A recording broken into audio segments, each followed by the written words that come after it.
Una vez más al canal Espacio Médico. Mi nombre es Francesco Herrera, perteneciente justamente a este grupo, y el día de hoy vamos a tocar un tema bastante interesante que es la diabetes insípida, que por su nombre se puede confundir con otra patología que es bastante conocida, que es la diabetes mellitus, que cuando alguien le menciona que tiene diabetes, lo primero que va a pensar es en esa enfermedad, la diabetes mellitus.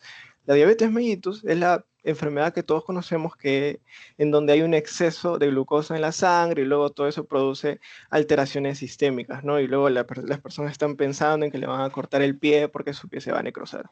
Bueno, esto no, esta es la diabetes insípida. La diabetes insípida lo único que comparte con la diabetes mellitus es su nombre y que las dos son problemas metabólicos. La diabetes, por ejemplo, vamos a ir al aspecto etimológico. La diabetes mellitus y la diabetes insípida. Diabetes, que es el nombre que los dos comparten, significa un paso a través de o un sifón. Y esto los médicos antiguos le pusieron este nombre debido a que las personas que tenían esta enfermedad orinaban bastante. Es decir, que lo que ahora conocemos como poliuria. Poli, que sería mucho, y uria significa orina, o sea que orinaba bastante. Quiere decir que las personas le ponían diabetes a la enfermedad en donde orinaba bastante. Y mellitus significa miel. ¿Y por qué le llamaban miel? Porque el sabor de la orina era dulce, justamente porque había glucosa en la sangre. No, y esto lo probaron, lo supieron probando la orina. Pero también hay otras enfermedades en donde hay una orina excesiva, o sea, la persona orina bastante, pero la orina no sabe a dulce, no tiene ningún sabor, y le pusieron el nombre de insípidos, y por eso esta enfermedad se llama insípida, la diabetes insípida. Entonces es importante mencionar esta diferencia, pero las dos son problemas metabólicos. ¿Por qué? Porque la diabetes mellitus tiene que ver con un problema en la insulina, que tiene que ver con la glucosa. En cambio, la diabetes insípida tiene que ver con la hormona antidiurética, o también conocida como ADH. La hormona antidiurética, que como dice su nombre, antidiurética, evita la diuresis. ¿Qué quiere decir? Que evita que se pueda formar la orina. O en otras palabras, que se elimine líquido por la orina, ¿no? Porque la orina se compone de líquido y también de solutos, que son básicamente los productos de desecho de nuestro cuerpo.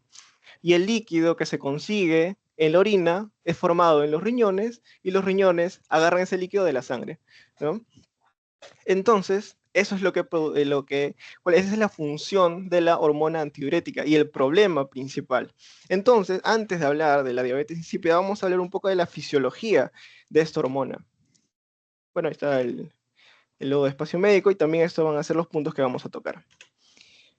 Hablando de la fisiología de la hormona antidiurética, conocida como ADH, pero tiene bastantes nombres, también se llama arginina vasopresina, que por sus siglas son ABP, o también se puede llamar argipresina, tiene distintos nombres. Pero bueno, ahorita lo vamos a llamar como hormona antidiurética, ADH o ABP, o vasopresina también, en estos casos, ¿no? Para no decir muchos nombres. Bueno, por ejemplo, en el lado izquierdo tenemos a lo que es el sistema nervioso, tenemos el cerebro, el cerebelo, y en la parte central tenemos al diencéfalo. En el diencéfalo tenemos dos estructuras de importancia ahora, que va a ser el hipotálamo y, perdón, el hipotálamo y la hipófisis. Voy a poner esto para escribir.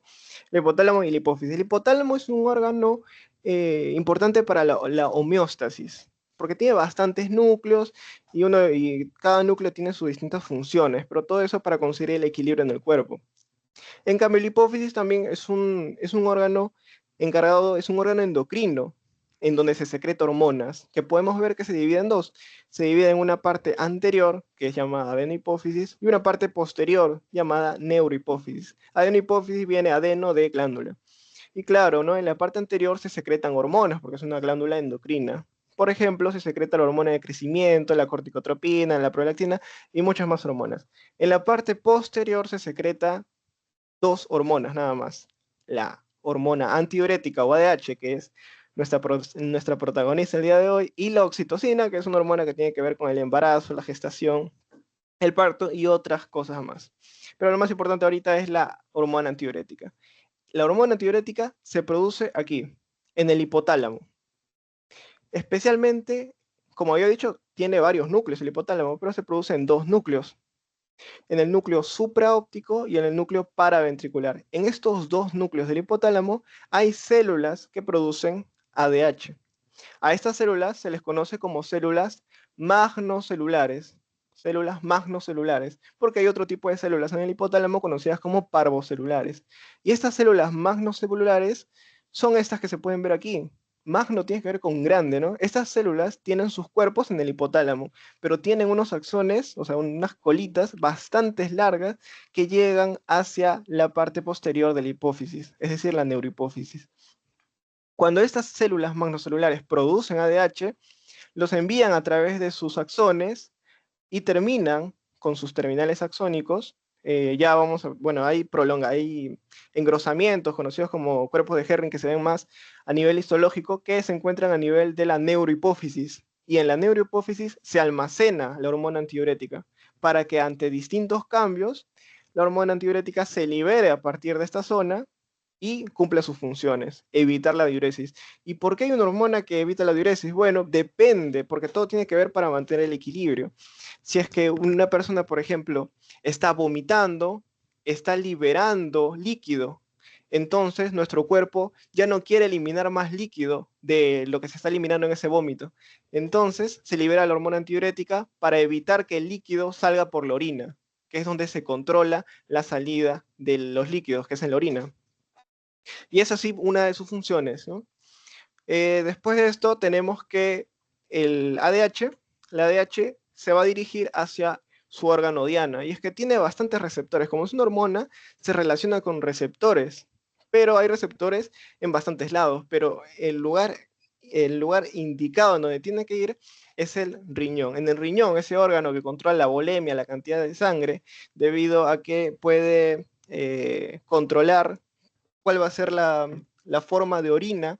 Puede producir una orina concentrada, puede producir una orina diluida, una orina isosmótica, es decir, ni concentrada ni diluida, dependiendo las necesidades del cuerpo. Y bueno, acá tenemos una imagen de lo que sería la nefrona, ¿no? Una partecita de riñón donde se ven todos los túbulos colectores, y a un lado tenemos una imagen ampliada de lo que es una célula del riñón, ¿no? Del conducto colector.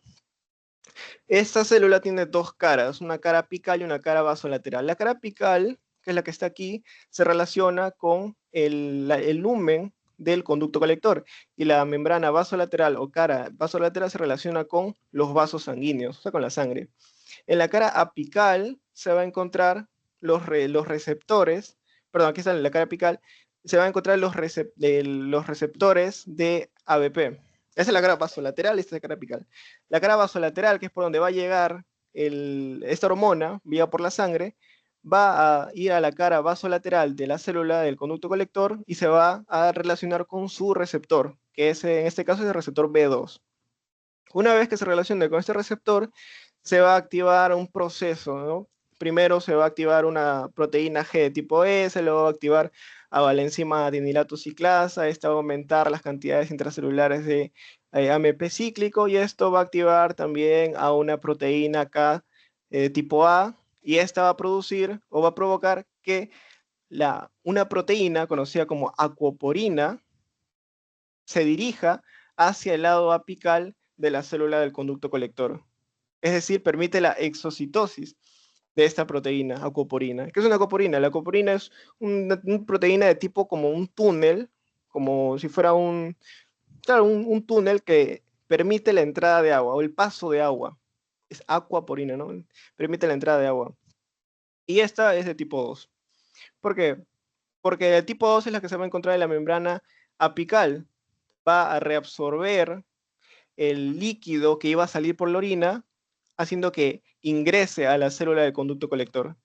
Y una vez aquí, tiene que salir, y sale también por canales de acuoporina, que en este caso son otros tipos. La acuoporina de tipo 3, la acuoporina de tipo 4, son las que van a estar en la membrana vasolateral, junto con los vasos sanguíneos, que va a hacer que regrese, todo este proceso va a hacer que regrese el líquido que iba a salir por la orina, que regrese nuevamente a la circulación, que va a formar parte del plasma. No, esa es básicamente toda la fisiología bueno, de un aspecto resumido de la fisiología de la hormona antidiurética. Esto es importante porque básicamente en la diabetes insípida va a haber un problema con esta hormona. Y es que en la diabetes insípida o es que va a haber una deficiencia de la hormona antidiurética o una resistencia, o sea, no va a funcionar bien.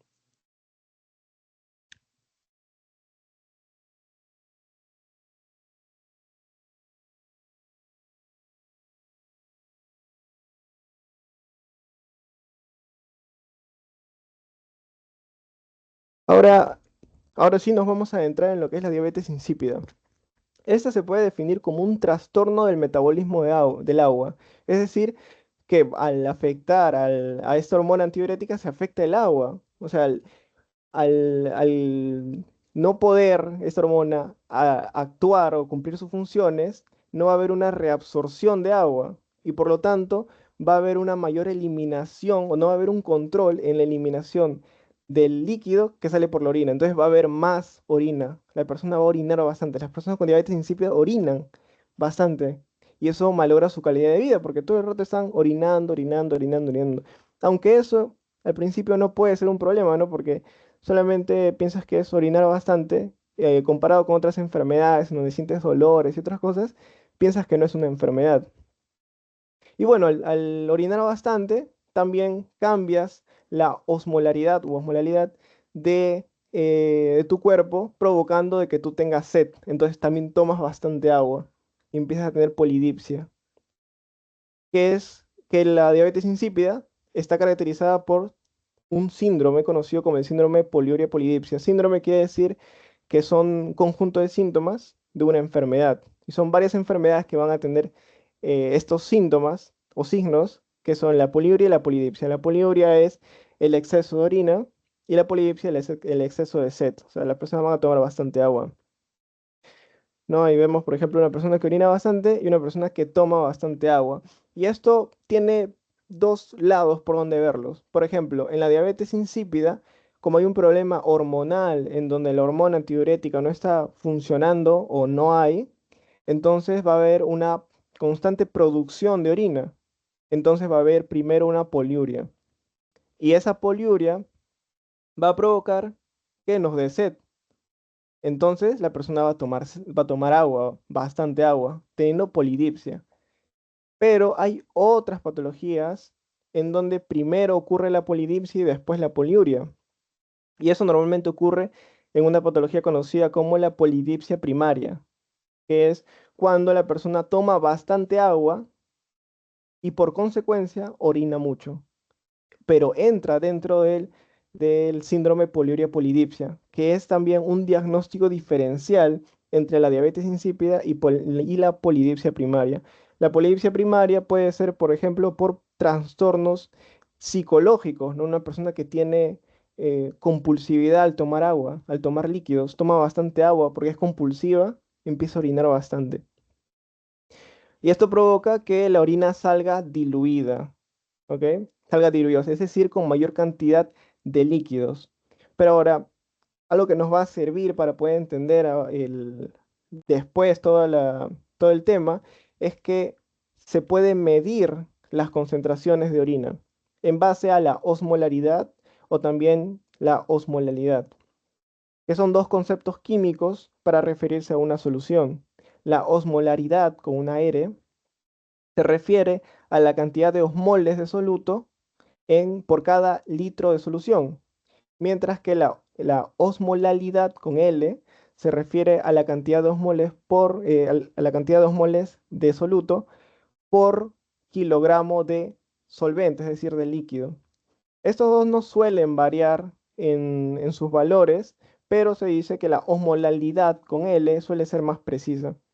Y como la osmolalidad está relacionando los solutos con el disolvente que vendría a ser el líquido, podemos ponerlo como una división, ¿no? En solutos arriba entre los líquidos abajo. Por ejemplo, si es que nosotros hablamos de una osmolalidad alta o elevada, estamos hablando que o el soluto aumentó o los líquidos o el volumen disminuyó. Y si hablamos de una osmolalidad baja, hablamos que o los solutos disminuyeron o el líquido aumentó. Y en el caso de la diabetes insípida, como hay una orina con bastante líquido, porque no hay reabsorción de líquidos, entonces la orina va a tener bastante líquido, entonces aumentan los líquidos. Y cuando aumentan los líquidos, varía la osmolalidad y no va a aumentar la osmolalidad, sino que disminuye la osmolalidad, porque está aumentando el denominador. Entonces disminuye la osmolalidad y se dice que es una orina hipotónica o con baja osmolalidad, o también se le dice con baja densidad, o también una orina diluida. Ahora, esto, bueno, tiene un síndrome clínico, ¿no? Que habíamos dicho que cuando tiene una eliminación excesiva de orina se le conoce como diabetes o también poliuria. La orina es diluida, es decir, hipotónica, y esta no va a tener solutos disueltos como la glucosa, que le daba el sabor dulce en la enfermedad de diabetes mellitus. Como hay ausencia de estos solutos, se le conoce como insípida, no tiene sabor. Esta va a ser producida por un problema en esta hormona. Puede ser tanto en su producción, en su secreción o en su función. Y así lo podemos dividir en sus tipos. Hay un tipo central que tiene relación con el sistema nervioso central, que es cuando hay un problema en su producción o en su secreción de la hormona. Hay un tipo nefrogénico, la diabetes insípida nefrogénica, que nefro tiene que ver con riñón y génica origen, tiene su origen en el riñón. Esta tiene que ver con la resistencia a la hormona, es decir, la función de la hormona se ve afectada. ¿Por qué? Porque la hormona habíamos dicho que se produce en el hipotálamo, se secreta en la hipófisis y luego se dirige hacia el órgano diana, que es el riñón. Y en el riñón tiene sus receptores y ocurre su función. Ya, bueno, cuando hay un problema en el riñón, la ADH, a pesar que haya, no cumple su función. Ya eso se conoce como diabetes insípida nefrogénica. También hay un tipo de diabetes conocido como diabetes insípida dipsogénica, que se da cuando tienes una polidipsia primaria, es decir, que tomas bastante agua y después tienes poliuria, pero la causa es por una alteración en el mecanismo de la sed. Es decir, que se alteran los osmoreceptores y la persona no tiene sed, pero sigue orinando. Entonces, presentas esta alteración conocida como diabetes insípida dipsogénica, cuando hay una alteración del mecanismo de la sed. Y esto puede ocurrir cuando hay una lesión cerebral, ¿no? Sabemos que el hipotálamo y el tallo hipofisario son bastante sensibles y susceptibles a alteraciones cuando hay traumatismos. Golpes en la cabeza se pueden dañar estas zonas y producir una polidipsia primaria de tipo dipsogénica, en donde si se daña el hipotálamo anterior, es decir, son los núcleos que se encuentran en la zona anterior del hipotálamo que se encargan o tienen osmoreceptores, que son principalmente en la zona AB3B, que presenta eh, los órganos, por ejemplo, el órgano subfornical, al órgano vasculoso de la lámina terminal, que contienen osmoreceptores, que son receptores que captan variaciones en la osmolalidad dentro del organismo. Y a partir de eso puede generar la sed, porque nuestro cuerpo sabe que necesitamos consumir agua cuando hay un cambio en la osmolalidad, ¿no? Y eso lo ve a través de sus osmoreceptores. Pero cuando hay un daño a nivel del hipotálamo anterior, donde están esos osmoreceptores, entonces se produce la diabetes insípida dipsogénica. Luego tenemos la diabetes insípida gestacional. Gestacional tiene que ver con embarazo. Y es que aquí tiene que ver más con una degradación que va a ocurrir propia y característica de la gestación, que después se va a explicar. Pero algo característico en el embarazo produce que haya una degradación de la hormona antidiurética. Entonces se produce una diabetes insípida gestacional. No, pero esta va a ser temporal, ¿no? Después que acaba el embarazo, la persona vuelve a su estado normal.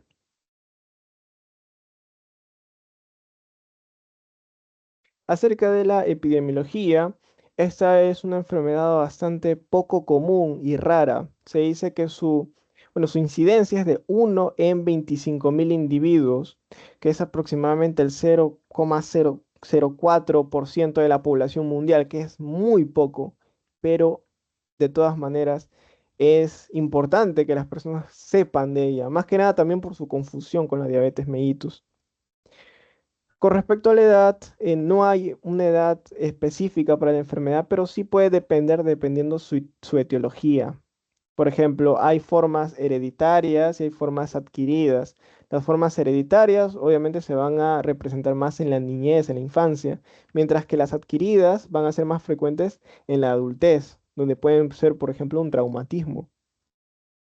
En el caso, bueno, del sexo no hay un predominio masculino ni femenino, así que en ese caso no hay ningún problema. También la diabetes insípida, como dije, puede ser central o puede ser diabetes insípida nefrogénica, ¿no? Las otras son un poco más raras, pero las más comunes son la central y la nefrogénica. De estas dos, la más común es la diabetes insípida central, pero cada uno puede ser de forma hereditaria o adquirida. Hereditaria o adquirida.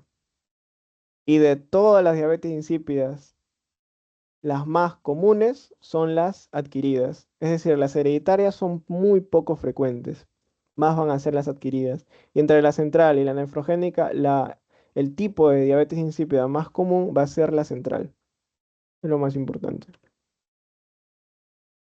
¿Cuál es la etiología? Bueno, vamos a dividirlo en la diabetes insípida central, nefrogénica, gestacional y la dipsogénica.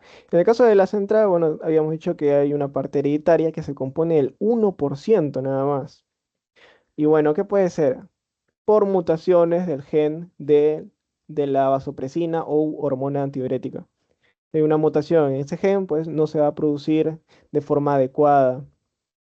Pero también puede producirse una alteración o esta enfermedad por una mutación en una región que se encuentra entre los genes de la vasopresina y de la oxitocina. O sea, no solamente de la ABP. Es un poco más raro, pero puede pasar. También está relacionado con la mutación del gen WFS1, el cual es una... Esta mutación provoca un síndrome conocido como el síndrome de Wolfram tipo 1. Y esta también está relacionada con la aparición de la diabetes insípida central. También el hipopituitarismo congénito, la displasia septótica y otros síndromes que también se relacionan con la diabetes insípida central. Después tenemos el 99%, todo lo demás, que es la adquirida. En esta tenemos un montón de posibles etiologías, pero hay unas que son las más comunes. Primero, tenemos que saber que la hipófisis, como habíamos dicho, es un órgano endocrino, se encuentra sobre la silla turca. La silla turca es una estructura ósea que es cóncava hacia arriba, en donde se está montando la hipófisis. Hay tumores, o bueno, a partir de esta silla turca, ahí se pueden dividir regiones, ¿no? Una región celar, supracelar, hipocelar.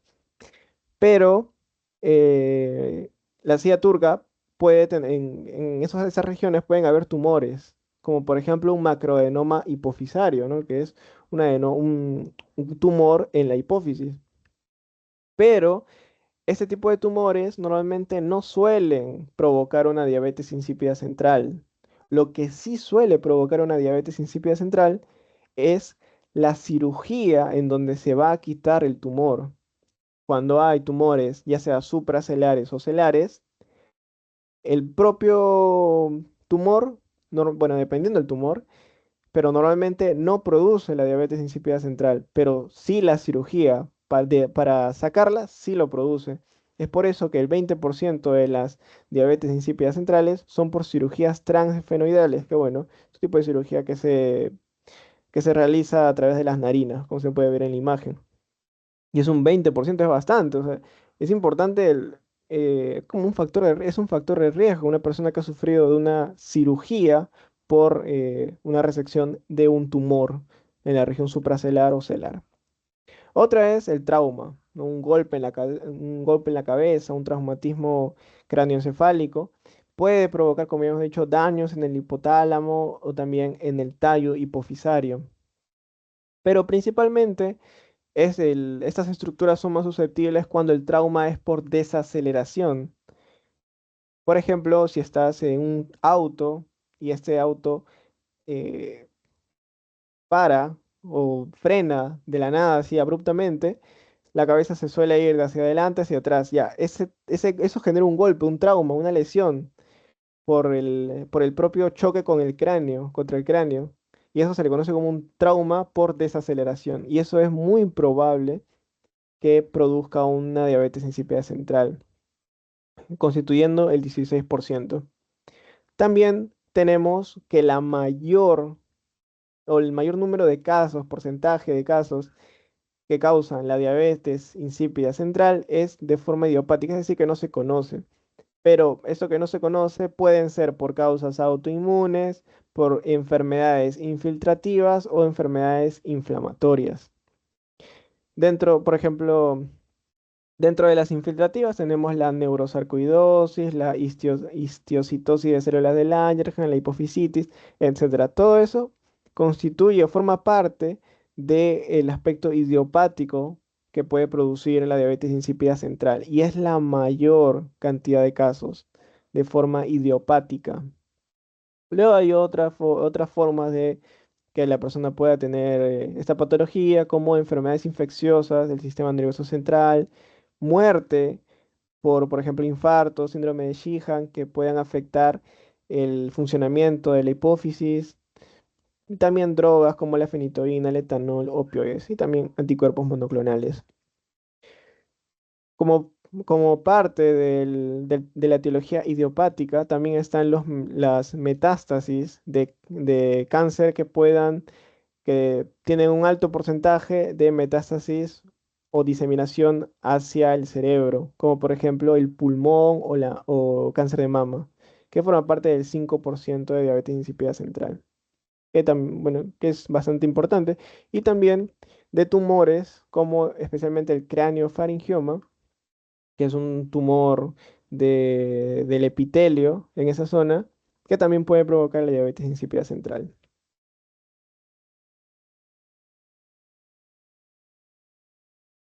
Pasando a la diabetes insípida nefrogénica, también tenemos un aspecto hereditario y un aspecto adquirido. En el hereditario, más que nada el 90% de los casos se da por mutaciones a nivel del receptor B2 de la hormona antidiurética. El 10%, el porcentaje restante, se da por mutaciones a nivel de la acuporina 2. Es menos común, pero igual se puede dar, ¿no? Por mutaciones en estas moléculas tan importantes para el funcionamiento de la hormona. Y a nivel adquirido, tenemos también bastantes causas, pero hay unas esenciales. Principalmente, terapias con litio. El litio tiene una acción bastante eh, mala contra las acuoporinas, especialmente la acuoporina 2, que puede provocar una diabetes insípida nefrogénica. Entonces, una terapia con litio, que sí, el litio se usa principalmente para tratar trastornos bipolares o depresión psicótica, puede provocar, y es la causa más común de diabetes insípida nefrogénica. Otras causas, la uropatía obstructiva, también por cálculos renales y otras también anormalidades en los electrolitos, principalmente hipercalcemia e hipocalemia, es decir, alta cantidad de calcio y baja cantidad de potasio, ¿no? Estos tienen sus acciones produciendo la degradación de la acuoporina 2. Pero de todas, la principal es la terapia de litio. El litio es el fármaco que se utiliza como fármaco que más produce diabetes insípida nefrogénica. La polidipsia primaria, habíamos dicho que tiene dos orígenes. Tiene una por trastornos mentales, que se conoce como psicógena, y otra que es por trastornos en el mecanismo de la sed, que es conocida como dipsogénica.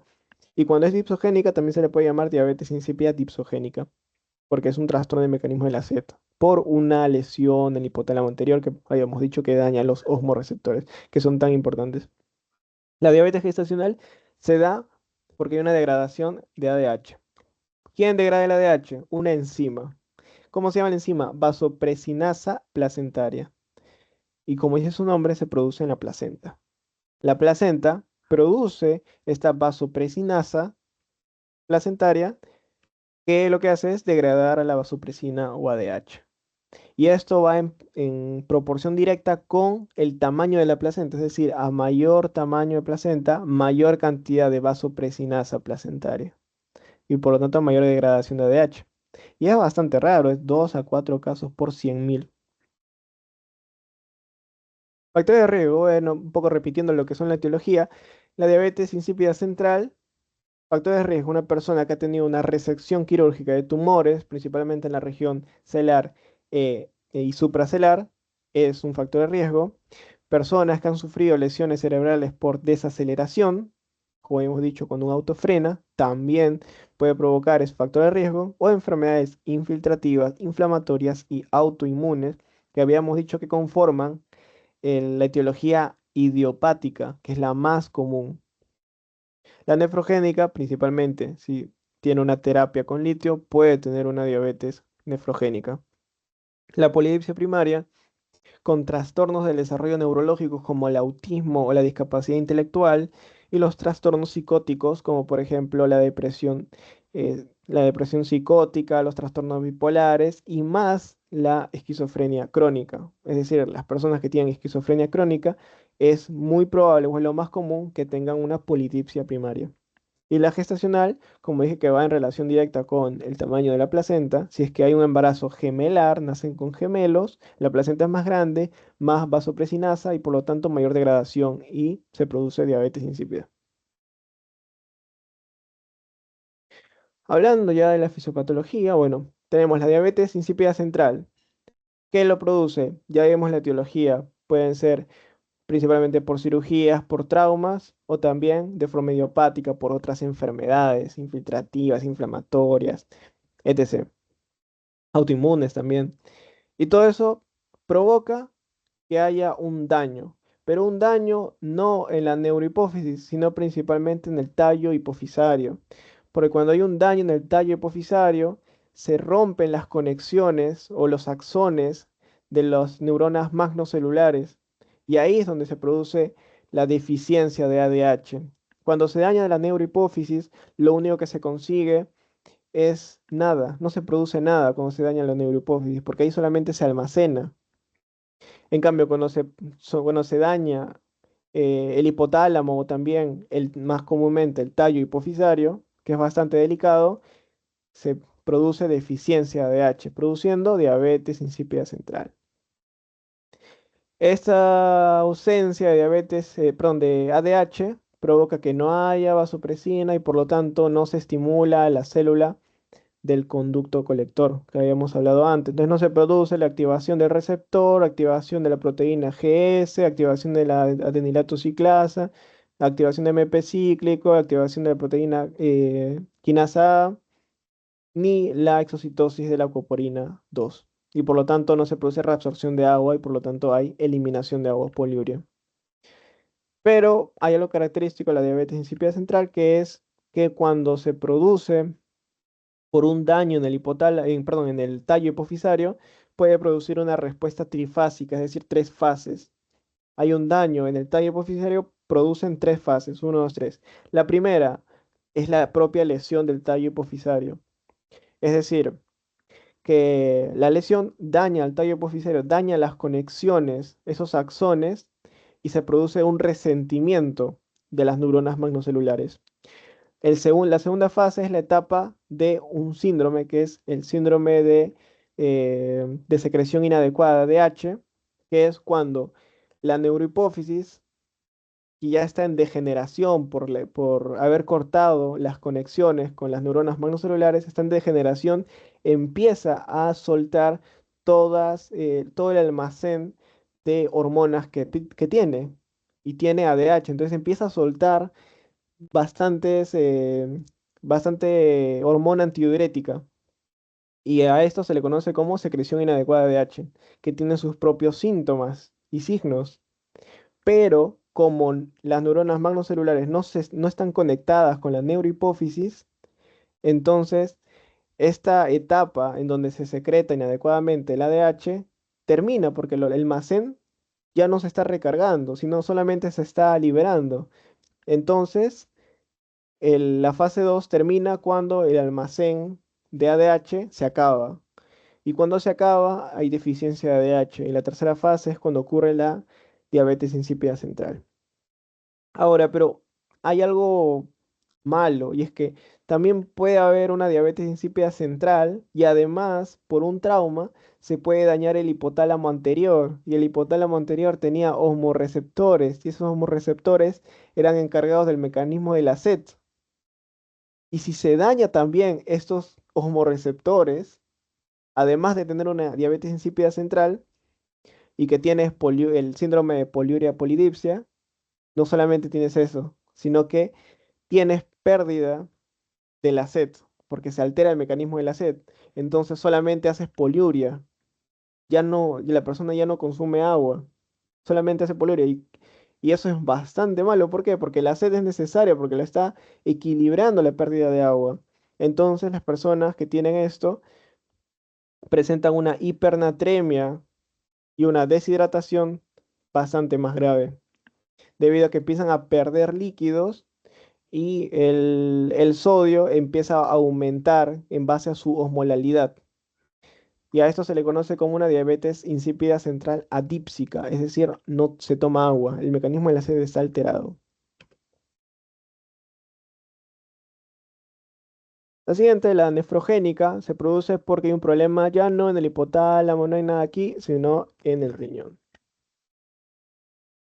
Y es que cuando hay un problema, por ejemplo, en mutaciones que alteran al receptor B2 o la coporina 2, hace que a pesar que haya ADH, no pueda cumplir su función. Pero también la terapia, por ejemplo, de litio, tiene una acción mala dentro de estas células del conducto colector. El litio al ingresar aumenta la cantidad de litio citotóxico, lo que produce la inhibición de esta enzima conocida como la glucógeno sintasa quinasa de tipo beta. Esta, al inhibirse, reduce la expresión de la acuoporina 2 y por lo tanto no hace exocitosis y no hay reabsorción de agua. Entonces, la acumulación de litio en la célula renal provoca que la acuoporina 2 no se exprese y por lo tanto no se reabsorba agua, provocando diabetes insípida. La persona orina bastante. La diabetes insípida tipsogénica ocurre por un problema a nivel del hipotálamo anterior. Habíamos dicho, se altera el mecanismo de la sed y por lo tanto el- también va a haber problemas y alteraciones hormonales con esa hormona antidiurética, que también va a terminar básicamente en lo mismo. La diabetes gestacional, ya no hablamos del hipotálamo, ya no hablamos de la hipófisis, ya no hablamos del riñón, hablamos que va a haber una mayor degradación de ADH gracias a la vasopresinasa placentaria, ¿no? Que esta va a aumentar sus niveles al final del segundo trimestre o al comienzo del tercer trimestre, ¿no? Que como hemos dicho es proporcional al tamaño de la placenta. Y es más en gestaciones múltiples o gemelares. Pero cuando termina la gestación, bueno, se suele recuperar. El tratamiento es temporal nada más. ¿Cuáles son las manifestaciones clínicas? Bueno, acá lo he separado en dos tipos, cuando el mecanismo de la sed está bien, normal, y cuando el mecanismo de la sed está alterado. Cuando es normal, se produce el síndrome poliuria polidipsia, la persona orina bastante y toma bastante agua. Además, también la persona cuando tiene diabetes insípida tiene una preferencia por los líquidos fríos, que al parecer le da mayor satisfacción, y también presentan nocturia, es decir, orinan durante la noche bastante. Entonces se levantan a ir al baño a orinar. Entonces eso puede ser fastidioso porque puede afectar al ciclo del sueño, ¿no? Le es básicamente insomnio lo que le da. Y el mecanismo cuando hay un mecanismo de la sed alterado, es decir, hay una alteración a nivel de los osmorreceptores, hay dos problemas principales. Se produce deshidratación porque la persona no toma agua, porque no tiene sed, y cambia la osmolaridad u osmolalidad y adquiere un estado hiperosmolar. Cuando hay deshidratación, no hay consumo de agua, la persona tiene hipotensión, baja la presión arterial. También al bajar la presión arterial, baja la molemia, también se produce una hipoperfusión renal, es decir, le llega menos sangre al riñón y eso termina en una necrosis tubular renal, o sea, necrosis de riñón. Y también por no tomar agua, también se puede producir un shock hipovolémico por falta de agua. Y cuando hay una hiperosmolalidad, hay principalmente alteraciones cognitivas, hay alteraciones de irritabilidad, desorientación, la conciencia se ve disminuida, convulsiones, coma y el infarto cerebral. Y esto se da principalmente porque las células nerviosas también se ven afectadas por los cambios de osmolalidad en el cuerpo o plasmáticas. Porque, por ejemplo, al aumentar la osmolalidad en el plasma, estamos diciendo de que hay más solutos en la sangre y para compensarlo, las células nerviosas tienen que eliminar el líquido intracelular o enviar el líquido intracelular hacia el plasma para tratar de diluir esos solutos y al hacer eso las células nerviosas se deshidratan por pérdida de líquido intracelular y eso provoca alteraciones neurológicas. O sea, en otras palabras, cuando hay deshidratación afecta más a lo que es el sistema cardiovascular y cuando provoca hiperosmolaridad son alteraciones neurológicas. Ahora vamos al diagnóstico. ¿Cómo se diagnostica la diabetes insípida?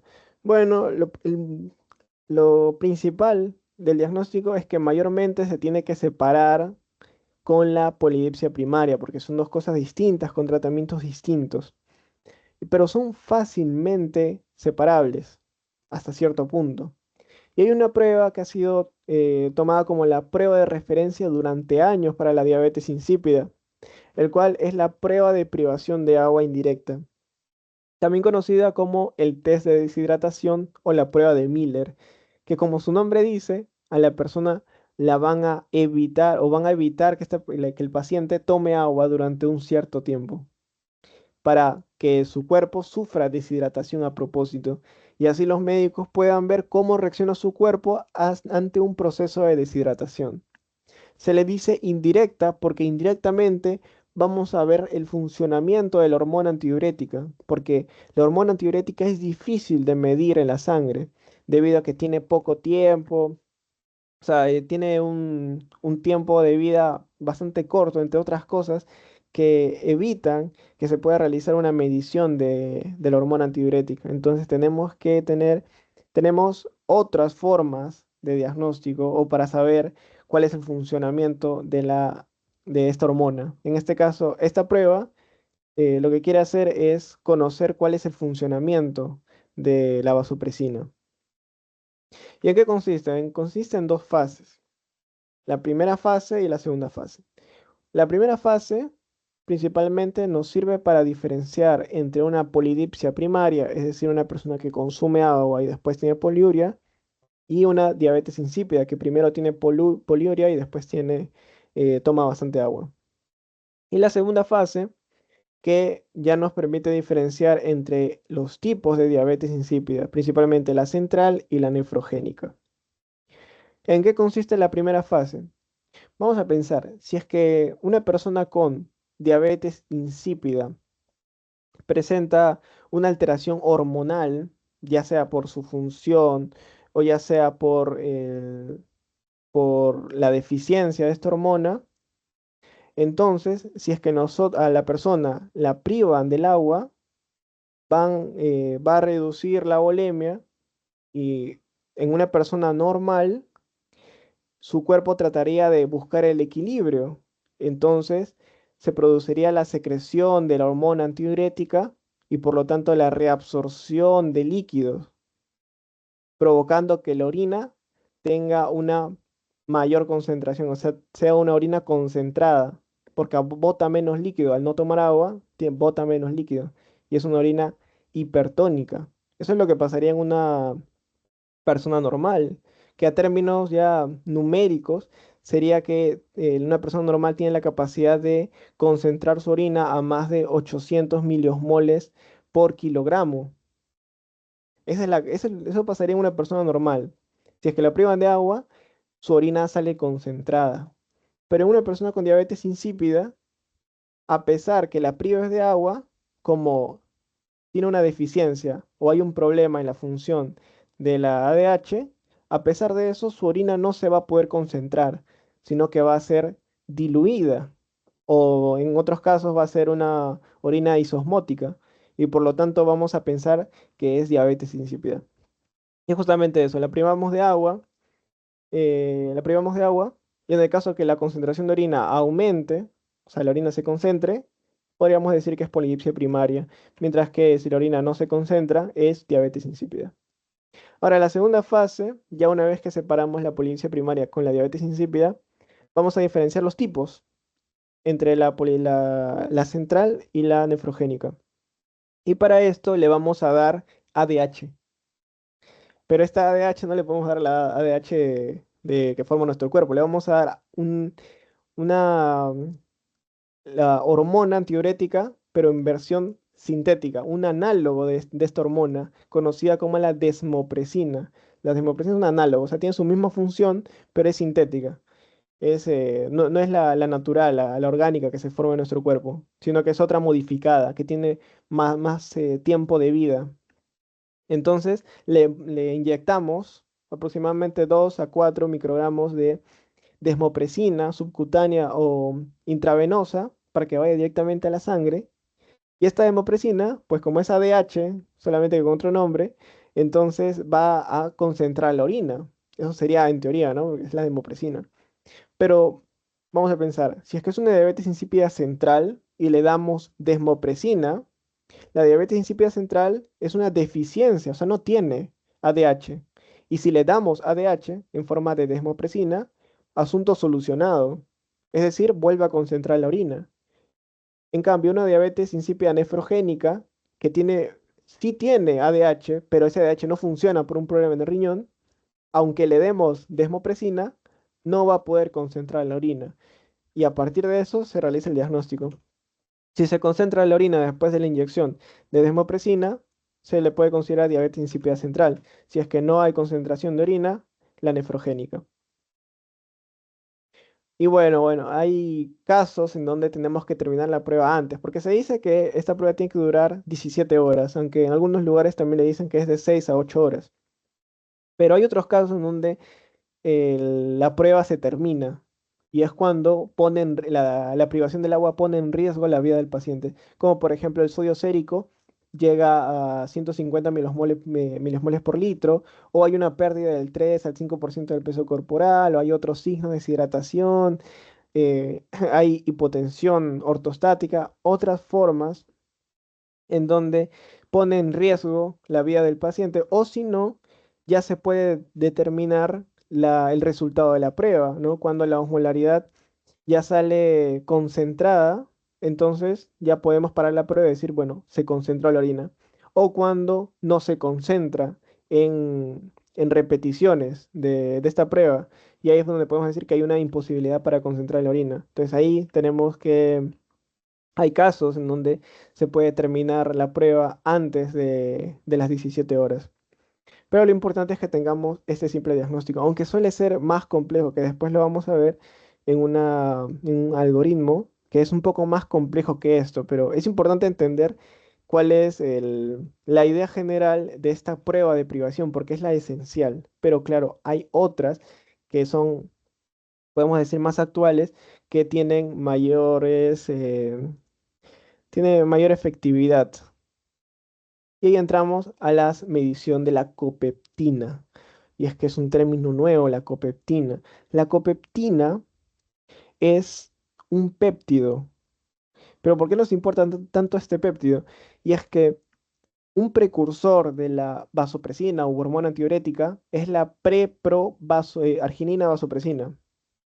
Aquí está, la preproarginina vasopresina, que consta de 164 aminoácidos. Esta, este precursor está compuesto de 164 aminoácidos que se compone de tres péptidos. Uno de ellos es el ABP, que es la vasopresina u hormona antidiurética, que tiene 9 aminoácidos. la neuroficina 2 de 93 aminoácidos y la copeptina de 39 aminoácidos. Y es que al momento de la liberación, cuando se requiere de la liberación de ADH o ABP a la sangre, tiene que salir de esta proteína, sale del conjunto y se dirige a la sangre. Pero al momento de salir, no solamente sale ella, sino también sale la neuroficina 2 y sale la copeptina también. Entonces la copeptina sale al mismo tiempo que la vasopresina. Y es por eso que es tan importante porque nos permite medir o estimar la concentración de vasopresina solamente midiendo las concentraciones de copeptina. Y es que, por ejemplo, como dice ahí, una elevada concentración de copeptina nos indica una elevada concentración de vasopresina. Y eso es lo importante. La medición de la copeptina basal, basal quiere decir sin hacer nada, sin estimulación, no hacemos nada, no le hacemos una prueba de privación de agua, sin hacer nada. Le medimos la copeptina basal. Hay algo fijo. Si es que la copeptina basal sale mayor de 21,4 picomoles por litro, tienes una especificidad y una sensibilidad al 100% de que es diabetes insípida nefrogénica, ya sea parcial o completa. Pero eso nos indica que sí. O sea, ¿qué quiere decir? Que la copeptina basal sale mayor a 21,4, quiere decir que hay bastante copeptina. Y eso quiere decir que hay bastante vasopresina o ADH. Y como hay bastante vasopresina, ¿en qué tipo de diabetes insípida hay bastante vasopresina? En la nefrogénica. Por eso te da 100% de efectividad para determinar que es nefrogénica. Pero ya si es completa o parcial y es otra cosa. ¿Qué cosa es que sea completa o parcial? Completa es cuando ninguna ADH tiene función. Parcial es cuando algunos ADHs o algunas hormonas cumplen su función o cumplen parcialmente su función.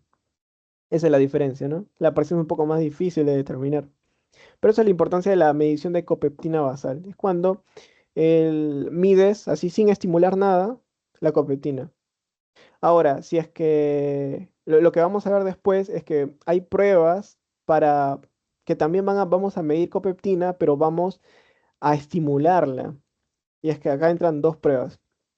Primero, es la prueba de... Voy a borrar esto primero. La prueba de estimulación de copeptina con arginina. La arginina es un aminoácido que inicialmente la prueba de arginina se usaba para poder estimular la secreción de la hormona de crecimiento y es una prueba, o sea, sirve para unas pruebas diagnósticas de la hormona de crecimiento, pero se ha visto también que estimula a la neurohipófisis o hipófisis posterior.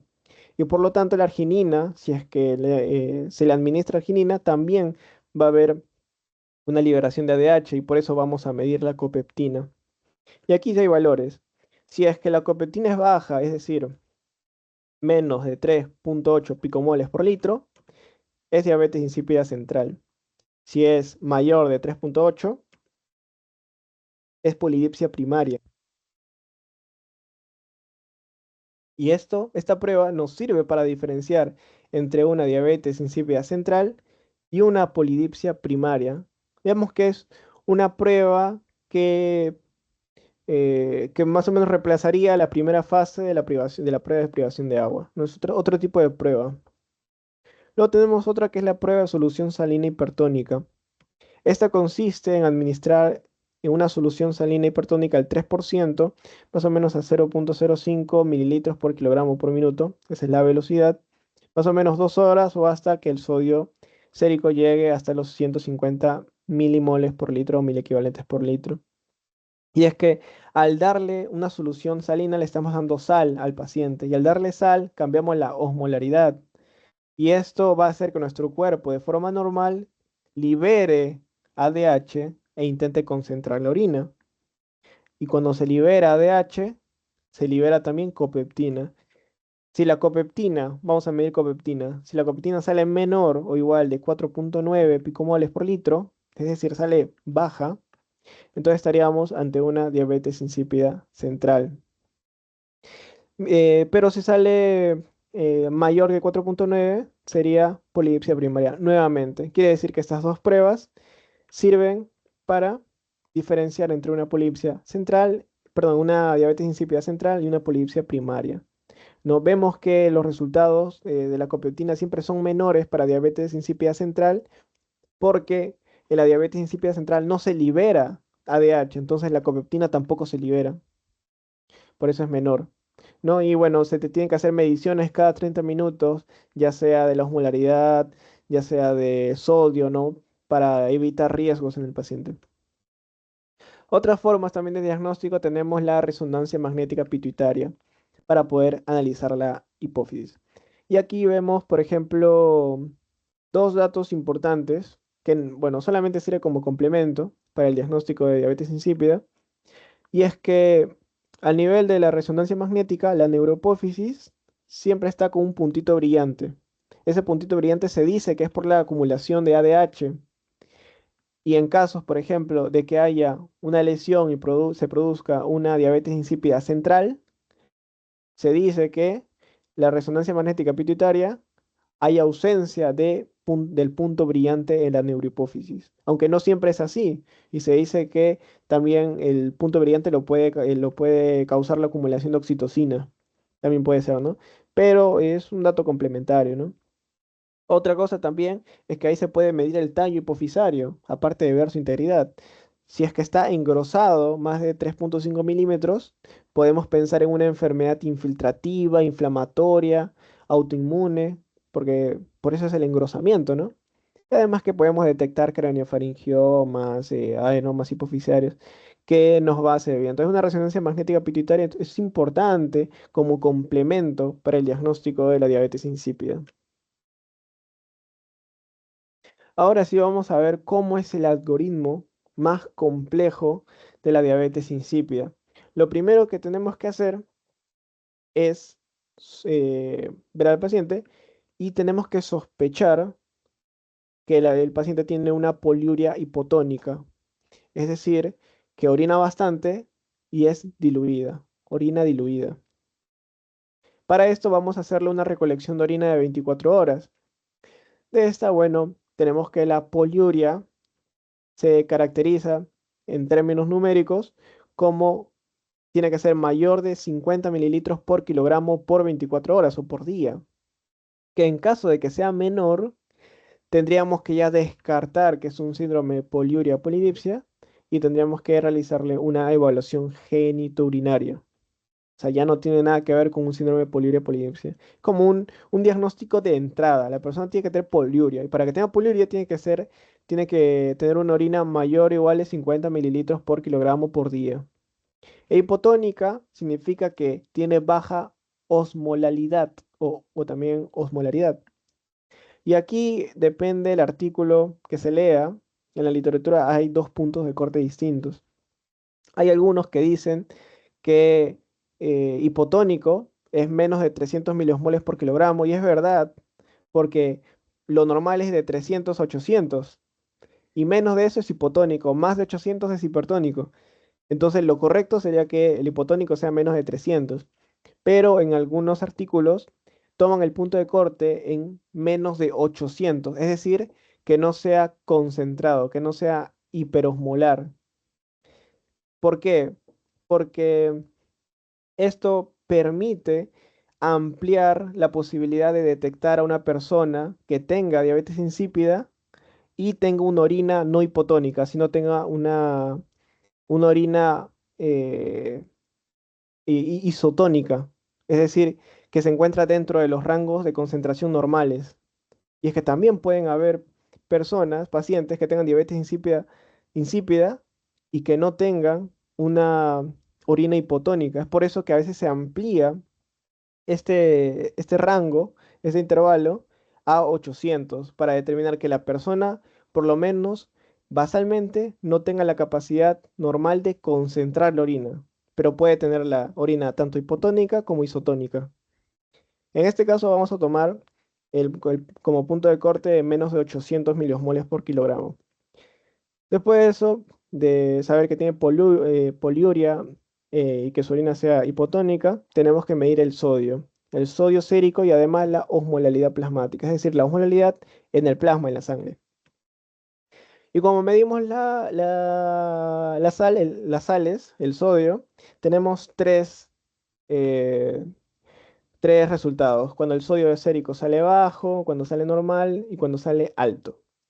Cuando sale bajo es cuando está a menos de 135 miliosmoles por litro. Si es normal es de 136 a 146. Si ese es alto es mayor o igual de 147. Cuando es bajo, una persona con diabetes insípida tiende a orinar bastante. Su orina es diluida, elimina bastante líquido. Al eliminar líquido, el líquido también baja en la sangre y por lo tanto los solutos pueden verse en mayor concentración. Entonces, en un caso de diabetes insípida, normalmente se pueden tener el sodio elevado, porque puede haber hipernatremia, justamente por este cambio en la osmolaridad. Pero si es que no hay un cambio en la osmolaridad, sino que hay algo opuesto, sino que el sodio es bajo, cosa que no tiene sentido para la diabetes insípida, se le puede diagnosticar como polidipsia primaria. Y si es que es alto, ya de frente se le puede diagnosticar como diabetes insípida, ya sea central o nefrogénica. Pero los pacientes pueden salir con el sodio sérico normal, es decir, ni bajo ni alto.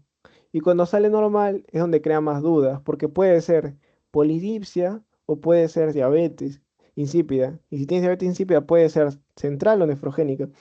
Y ahí es donde entran las pruebas que tenemos. Podemos hacer una prueba de privación de agua o medirle el nivel basal de copeptina. Vamos a entrar a la prueba de privación de agua, que en este caso va a ser un poco más complejo ya guiándonos a los artículos de referencia. Aquí la osmolaridad de la orina nos puede salir hiperosmolar, es decir, mayor de 800 miliosmoles por kilogramo, nos puede salir hiposmolar, es decir, menos de 300, o nos puede salir en un rango normal de 300 a 800. Si nos sale en un rango de mayor de 800, estaríamos hablando de polidipsia, es decir, cortamos el agua, o sea, le privamos al paciente de agua. Entonces, si la persona puede concentrar su orina a más de 800, mm, totalmente descartamos diabetes insípida y pensamos en una polidipsia primaria leve. Leve, ¿por qué? Porque el sodio sérico es normal. Por otro lado, si es que la osmolalidad de la orina es normal, o por lo menos no es concentrada, si no es normal puede ser baja o normal, tenemos ya que aplicar la segunda fase, porque habíamos dicho que la primera fase era para diferenciar polidipsia primaria de diabetes insípida. Ya, aquí ya diferenciamos la polidipsia primaria. Ahora vamos a la segunda fase. Si es que en el caso de que la osmolalidad sea normal, dentro de 300 a 800, le aplicamos la prueba de desmopresina. Le inyectamos desmopresina. ¿Qué nos puede salir? Dos valores. Puede haber un aumento del 9%, más del 9% o menos del 9%. Si es que al darle desmopresina aumenta 9%, estamos hablando de una polidipsia primaria. En cambio, si el aumento es menor al 9%, hablamos de una diabetes insípida central parcial. Es decir, que es cierto que hay una deficiencia de ADH, pero se sigue produciendo ADH. Es por eso que el aumento va a aumentar, sí, pero va a ser menos del 9%. Por otro lado, si la osmolaridad de la orina es menos de 300 miliosmoles, le aplicamos la desmopresina y tenemos dos valores. Si es que al aplicar la desmopresina aumenta bastante, o sea, más del 50%, tenemos diabetes insípida central completa. Si es que aumenta menos del 50%, tenemos dos escenarios. Si es que aumenta menos del 15% y si es que aumenta más del 15%. Los que aumentan menos del 15% normalmente son los que tienen diabetes insípida nefrogénica completa. ¿Por qué? Porque puede aumentar desde cero, o sea, no aumenta nada, a menos del 15%. Y eso normalmente es cuando la persona no tiene, o sea, tiene ADH, pero no funciona por problemas en el riñón. Entonces podemos pensar en una diabetes nefrogénica completa. Pero si es mayor al 15%, Puede ser tanto diabetes insípida nefrogénica parcial o la central parcial también. Si es que no queremos hacer la prueba de privación de agua, o si es que tenemos en el laboratorio para hacer las muestras de copeptina, entonces podemos medir basalmente primero, basalmente la copeptina. Si es que nos sale mayor o igual de 21,4 picomoles por litro, confirmamos al 100% diabetes insípida nefrogénica. Después ya vemos si es completa o parcial. Si es que tenemos que es menos del 21, de 21,4 picomoles por litro, ahí tenemos que hacer otras pruebas. Pero si es que nos sale que es muy bajo, es decir, menos del 2,6, podemos tomar como diagnóstico diabetes insípida central. Si es que es mayor de 2,6, pero menor de 21,4, tenemos que hacer otras pruebas con la copeptina, que es lo que había mencionado, la prueba de arginina o también la prueba de solución salina hipertónica.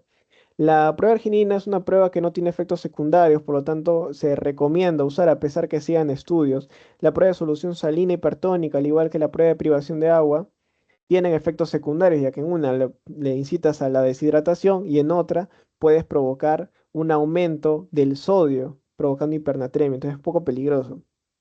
Pero siempre y cuando esté controlado, no debería haber ningún problema. Pero bueno, una guía nos recomienda que primero utilicemos la prueba de arginina si es que se tiene, y si es que la copeptina, medimos la copeptina, y si es que sale baja, menor o igual de 3,8 picomoles por litro, podemos pensar que es diabetes insípida central. Si es mayor, polidipsia primaria.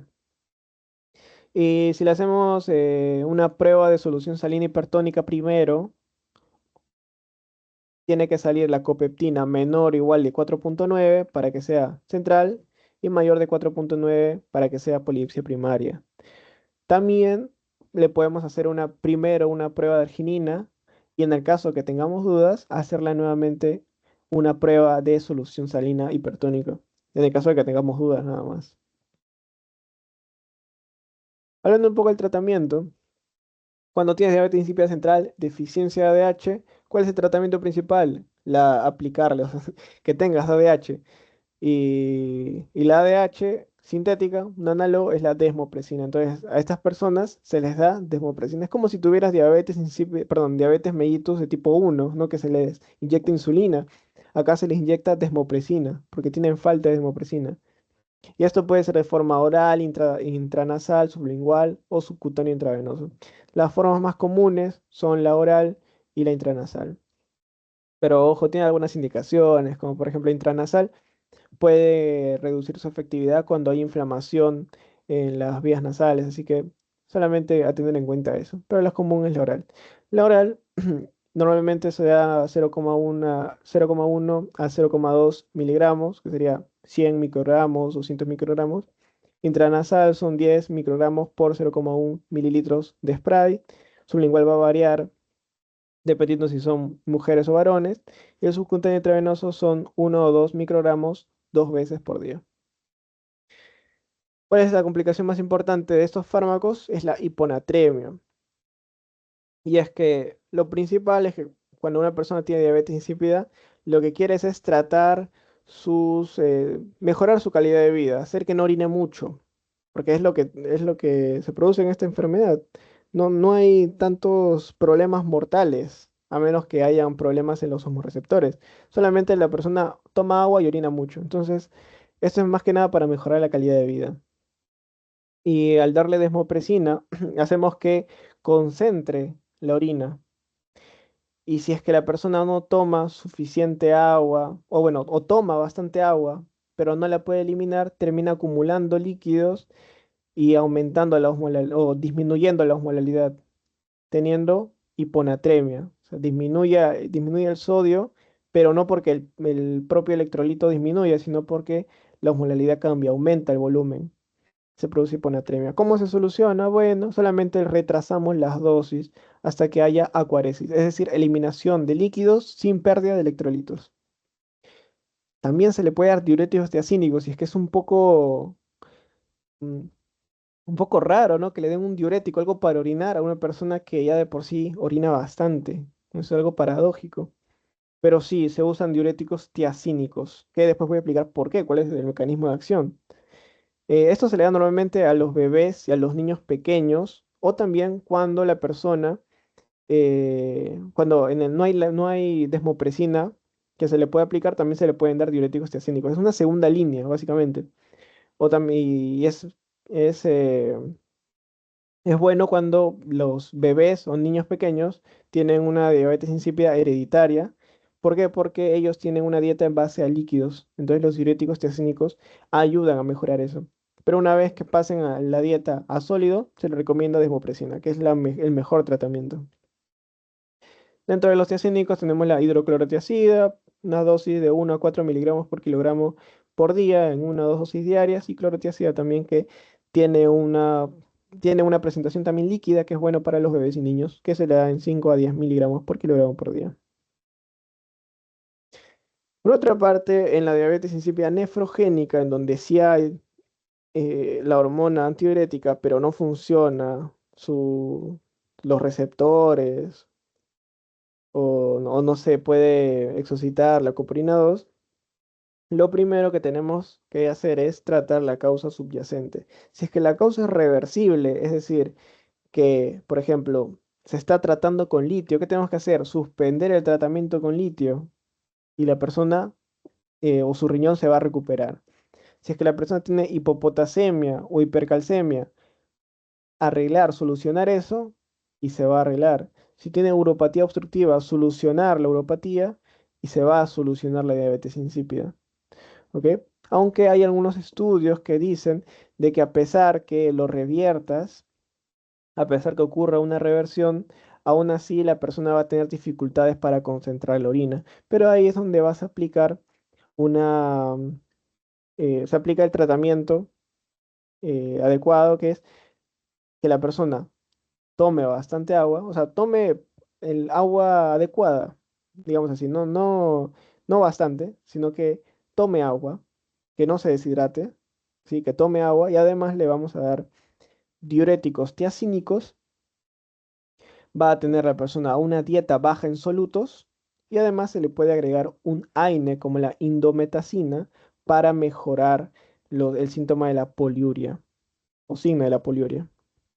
Recordemos también que la terapia de litio, que es bastante importante, ¿por qué? Porque la terapia de litio normalmente se da en tiempos prolongados, y cuando la terapia es prolongada puede hacer que la diabetes insípida nefrogénica se vuelva irreversible.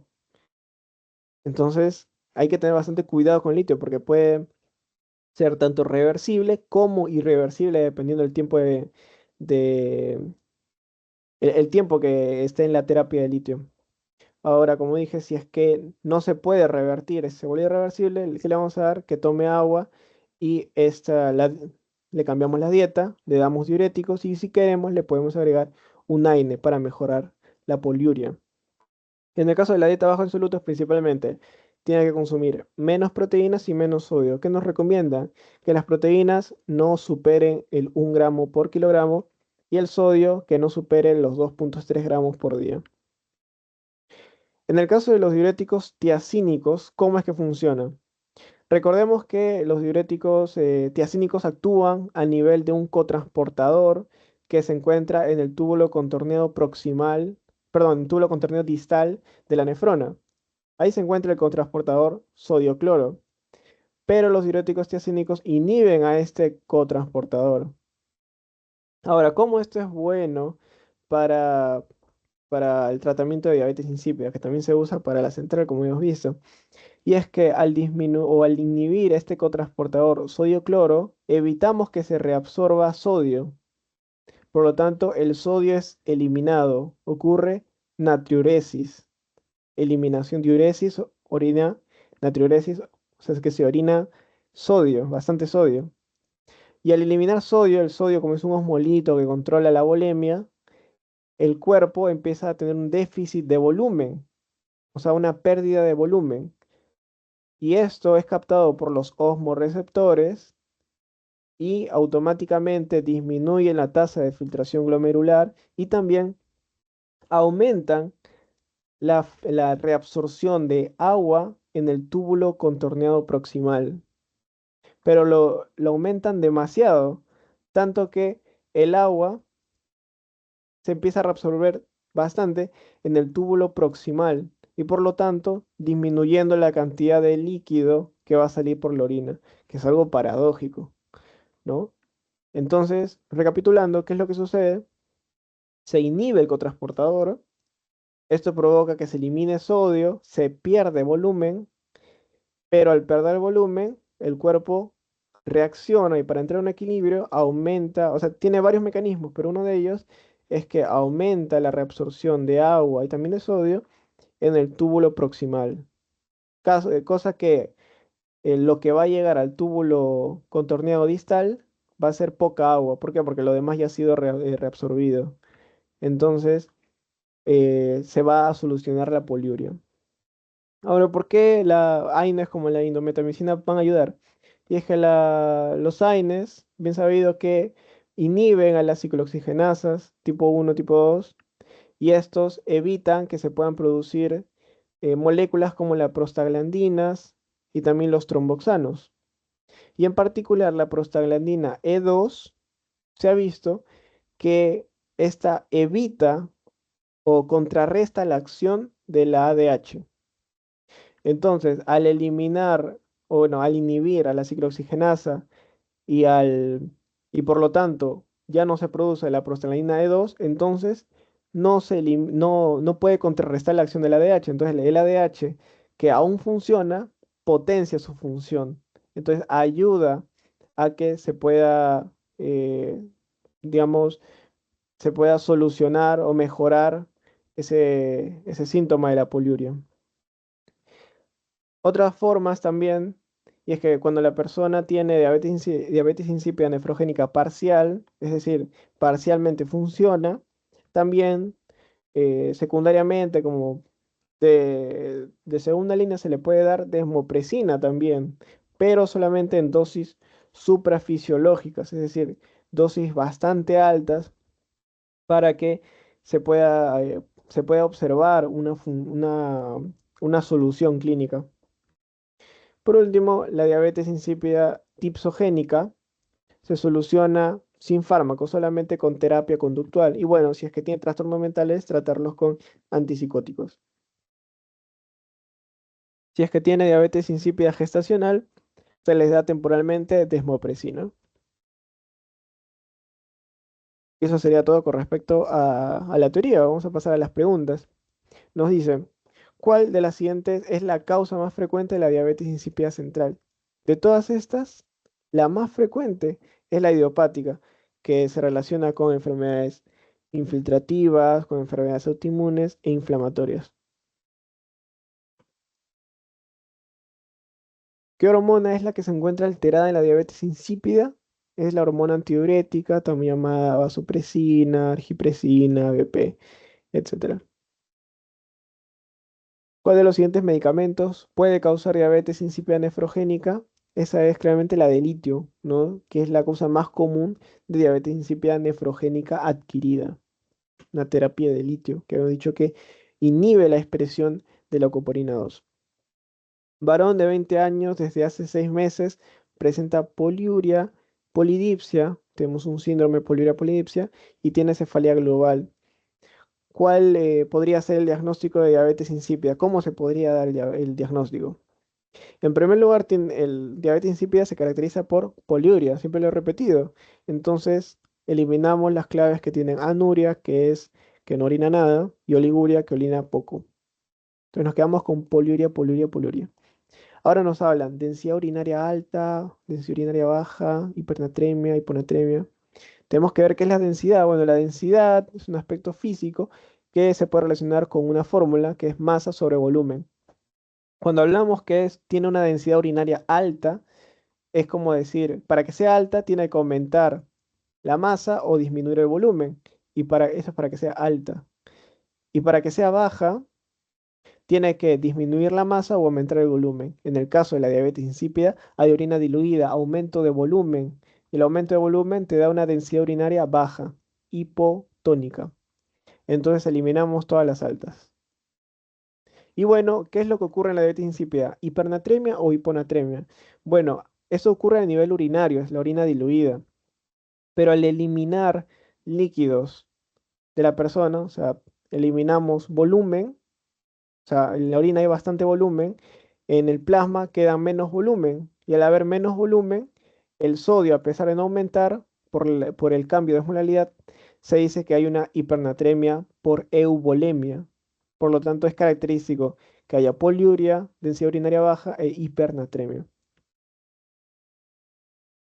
¿Cuál es el criterio diagnóstico de poliuria en la diabetes insípida? El criterio diagnóstico de entrada es que tenga poliuria, ¿no?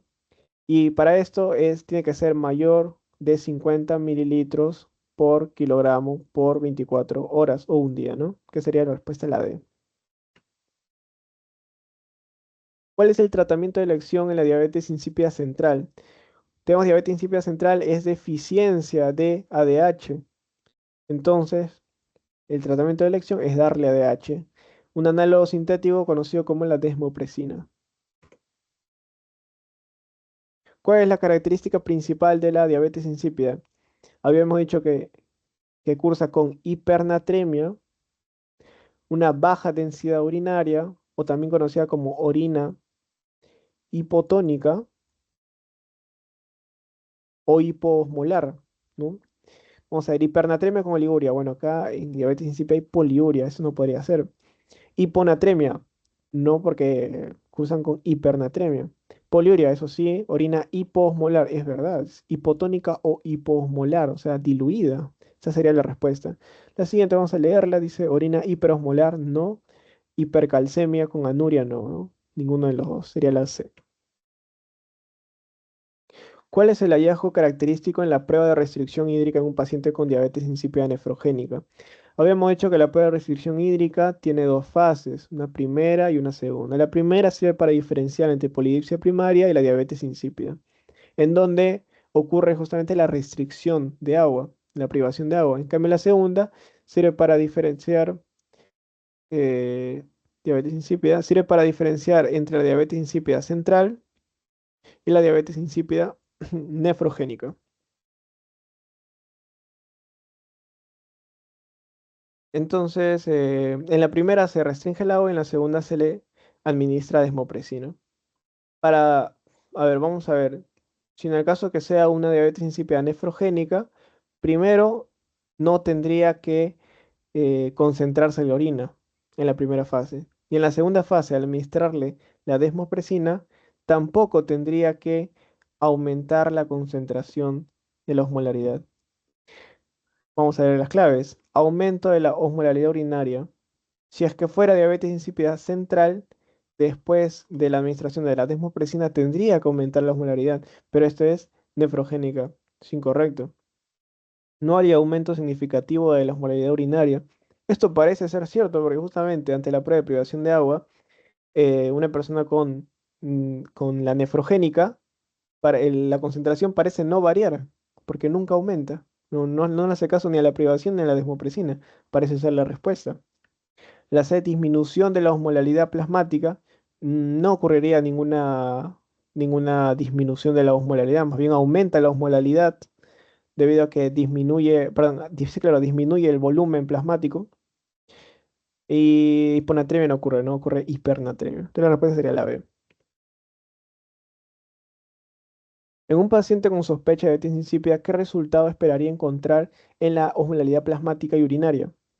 A ver, en la osmolaridad plasmática, primero vamos a la urinaria. Si es que tiene diabetes insípida, su orina diluida. Y al ser diluida, por ejemplo, ahí tenemos solutos, tenemos el líquido. Si es que es diluida, quiere decir que tiene mayor cantidad de solutos. Quiere decir que la osmolaridad es baja. Mientras que si es que en la urinaria es baja, la osmolaridad plasmática tiene que ser alta. ¿Por qué? Porque disminuyen los líquidos en la plasmática, en el cuerpo. Por lo tanto, ahí es alta. Entonces sería, para plasmática sería alta y la urinaria sería baja. La respuesta sería la B. Y me parece que es la última. Un paciente con poliuria y polidipsia persistente se somete a una prueba de restricción hídrica. No hay incremento en la osmolaridad urinaria tras varias horas. ¿Ok? Se refieren a la primera fase de la prueba de restricción hídrica. Al no haber incremento, quiere decir que es una diabetes insípida. Se le administra desmopresina, quiere decir que ya entramos a la segunda fase, y la osmolalidad urinaria aumenta significativamente, es decir, ya se puede concentrar la orina, hay orina concentrada. ¿Esto qué quiere decir? Que como se concentra la orina, había una deficiencia de ADH, por lo tanto, era una diabetes insípida central. La respuesta sería la C. Y bueno, eso sería todo de mi parte. Muchas gracias por escuchar y ver el video.